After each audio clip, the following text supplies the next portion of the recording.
ስራ ከሰራን ብቻ ነው ኢትዮጵያ ውስጥ የምናስበው ነገር የምናሳካው። በማውራት የሚበሉ አሉ፣ በመስራት የምንኖራለን። ምርጫው የኛ ነው። በማውራት መኖርን ምርጫ ያደረጉ ሰዎች የእንጀራ ገመዳቸው እያጠረ እንጂ እየቀጠለ አይሄድም። በስራ መብላትን የሚያስቡ ሰዎች እንጀራቸው እየበዛ እየሰፋ ዕውቀታቸው እያደገ እየሰፋ ነው የሚሄደው እና መስራት አያጎልም፣ መስራት አያከስርም።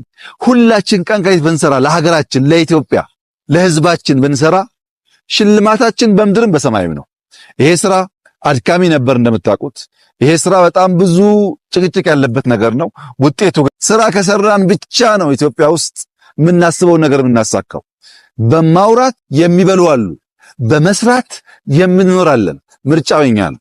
በማውራት መኖርን ምርጫ ያደረጉ ሰዎች የእንጀራ ገመዳቸው እያጠረ እንጂ እየቀጠለ አይሄድም። በስራ መብላትን የሚያስቡ ሰዎች እንጀራቸው